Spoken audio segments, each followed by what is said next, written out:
Good afternoon. My name is Hilary Regan. I am the Executive Officer of ATF Press, an independent publisher based here in Adelaide, which has been publishing books for 30 years. Today we are launching the book by George Natar, Son of God by Divine Hereditary Methodology.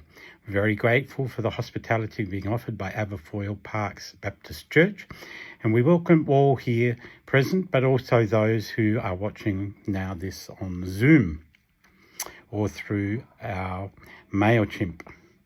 So this book is a book which is about Christology, looking at the understanding of Christ, Son of God. I would like to invite Pastor Llewellyn Hoy to speak about the book, and then George will speak about the book, and then at the end there will be an opportunity to buy online. Pastor Llewellyn Hoy has been here in the parish for 2 years. He studied at Tabor Theological College in Adelaide. Previously, he had been involved in sports medicine and sports-related issues. He has a long history of that involvement, having worked in Vanuatu and having worked in authoring of a number of books looking at cricket. This is a theological book, and he is presently doing further studies in theology through Tabor College. So, welcome, Pastor Llewellyn. Familiarising myself with what George has written here, and in his preface here, you can read a little bit, is this book going to be for you, is this not going to be for you, because he's messing with things from biology and heavy theology and all sorts of it. But I actually think it is actually quite accessible for people, and so one of the things I wanted to sort of point out is we've been going through the book of Luke in our Christmas series just recently, and you get to this point where the angel Gabriel has appeared to Mary, and Gabriel has just told her, you're going to conceive and bear a son, and she's like, well, a very good question, I think. How will this be since I am a virgin? And I think that's a very good question, one which George has been wrestling with quite well. And it says, the Holy Spirit will come upon you, and the power of the Most High will overshadow you. Therefore the child to be born will be called Holy, the Son of God. And for George, that might not have been enough of an answer, I think. And so the question is, how has that come to be? And so what I've really appreciated about the way that George has gone and thinking deeply is it's actually a question of apologetics, of why do we believe what we believe? And sometimes it's enough to take it on face value and say, yes, I have faith and this is how it is. But to support and to strengthen your belief, which is what George is trying to do with this book here, I believe, is to help you understand what it is that you believe and why you believe what you believe. And his methodology is quite fascinating. It brings out some interesting implications into Christology and how Jesus can be both divine and human at the same time, which just seems such a challenge, and historians, church historians and theologians for years have wrestled with this question too. And George has come up with an answer which I think is really, really helpful. And so I would actually really recommend you to go in here and have a look at his methodology, what it is that he's saying that it could be, because I think it will open up more questions for you and enrich your faith and deepen your own understanding as you wrestle with the same questions that George has been wrestling with. And so I thank you for this, George. I actually think this is going to be quite a helpful piece of theology into scholarship around, because there's not many people who have given a satisfying answer to this. And while I'm not fully satisfied yet, man, you've ripped the band-aid off you, and I'm ready to delve deep into it. And so thanks for that. My mind is still spinning, and I'm hopefully going to enjoy rereading this quite a few times. So thank you, George, and certainly recommend getting stuck in. Thank you, Llewellyn. And now the great honour to have Dr. George Natar, who was a surgeon here in Adelaide, working in private and in public hospitals. And he was also, after he had retired, he studied theology at Bible College of South Australia and had a particular interest in systematic theology, and within systematic theology, a particular interest in Christology, the study of how we understand Christ. That led him to, as he will explain, to pursue a publication, and that publication we are very grateful and honoured to have within our stable at ATF Press.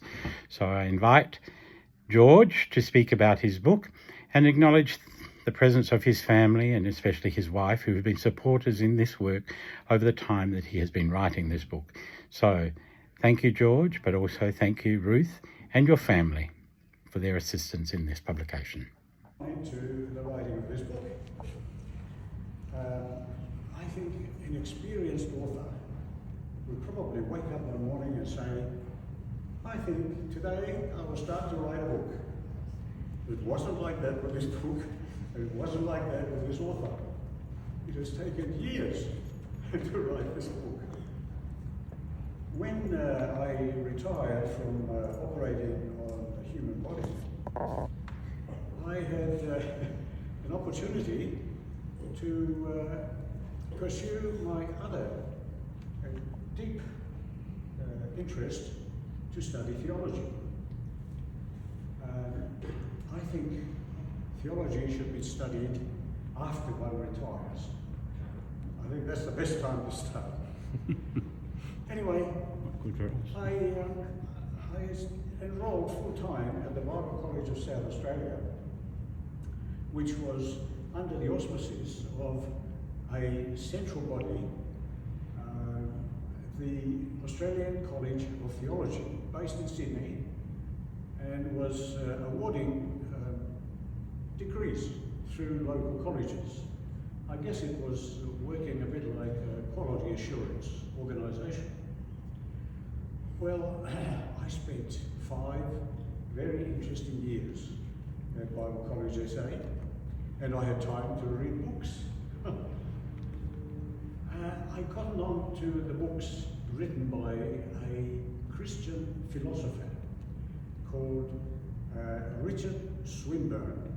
He was professor of philosophy at Oxford in England, and he wrote lots of books. The existence of God, is there a God, faith and reason, the revelation of God,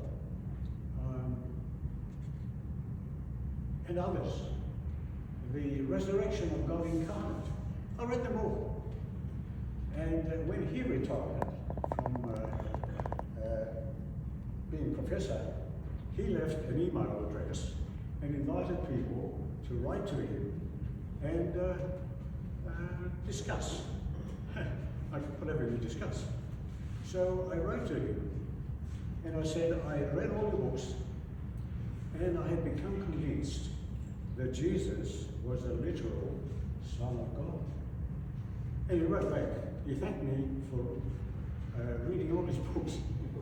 And then he said, I don't agree with you that Jesus was the literal Son of God. But if you think otherwise, this should be investigated in a thesis. Now, a thesis consists of something like 80 to 100,000 words, something like 40 to 50 sermons, depending on who's giving the sermons.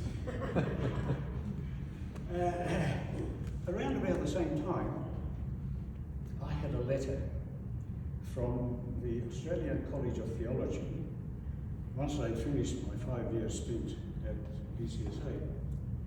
And they said, you did well in your master's degree, you qualify to do a PhD or a Doctor of Theology. So I thought, well, I haven't got anything better to do. So I sat down and wrote a proposal, something like 2,000 to 3,000 words, ready to send to various colleges to see if I could do a thesis under their supervision. First of all, I asked Flinders University, because they provided PhDs. And I had an appointment, I had an interview with a professor who was in charge. He had read my application. And the first thing he said was, this could be written in a book. And I thought, I should have listened. But he said, to contact a scholar who was known to him and was interested in science and theology, because my thesis would need had a little bit of science and a bit of theology, and I would need 2 supervisors, one a scientist and one a theologian. He wrote back and he said, I would be most interested to read your thesis, but I have passed your application on to the Department of Theology.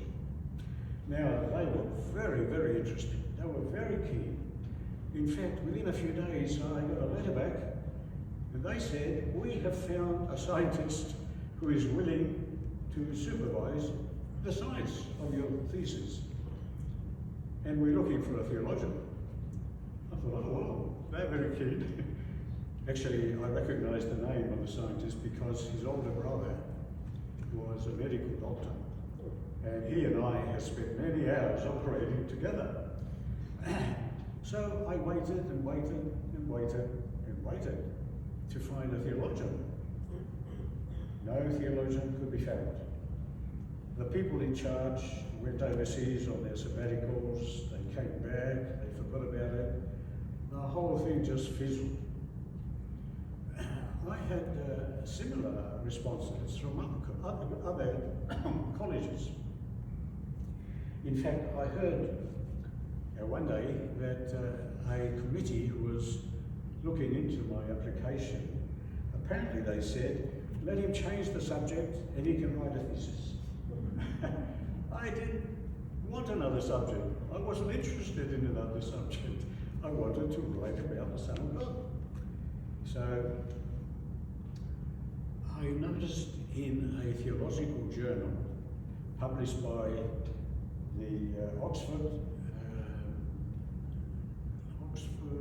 Press. I can't remember the other name. Anyway, they said in their instructions to authors that they sometimes publish long articles. They said 30,000 words or more. I thought, my, that is a long article. And maybe I can switch it into an article. So I wrote to the editor and asked him if it is likely that my article on this topic is likely to be accepted for publication. He wrote back the next day and he said, look, I don't think your article will be accepted for publication. But he said, why don't you write a book? He said, you would get a broader readership in a book than you would get in a journal. So I gave up trying to write a thesis and I started writing this book. It wasn't without a lot of self-doubt, I must confess. I mean, I could have been wrong. And the longer I thought about the subject, the more convinced I was that the theology was correct. But sometimes I would think, why do you want to stir the theological pot? Why not let sleeping theologians lie comfortably? And yet inside me there would be a bit of a stirring to say, but truth is truth. And somebody's got to say it. Well, in the end, the book was written after a long, long time. And I cannot omit to acknowledge with thanks Mr. Hilary Raven, who did not fob me off, but with patience and perseverance, he saw me through the completion of this book. He even found a Greek font that matched the font on my computer, which was a bit of a hurdle near the end. So I hope that this little writing will stimulate your own thinking into the reality of the Son of God. And thank you very much for coming. Thank you, George. And now you are able to purchase this book online if you would like. If you go to ATF Press and go to put the title in the search engine, you will find the book there for purchase. So thank you all for the attendance today, and thank you all especially to hear the church at Aberfoyle Park Baptist Church. Thank you one and all. Thank you, George, for the privilege of us being the publisher of your book, and thank you, Pastor Llewellyn, for your launch of this publication.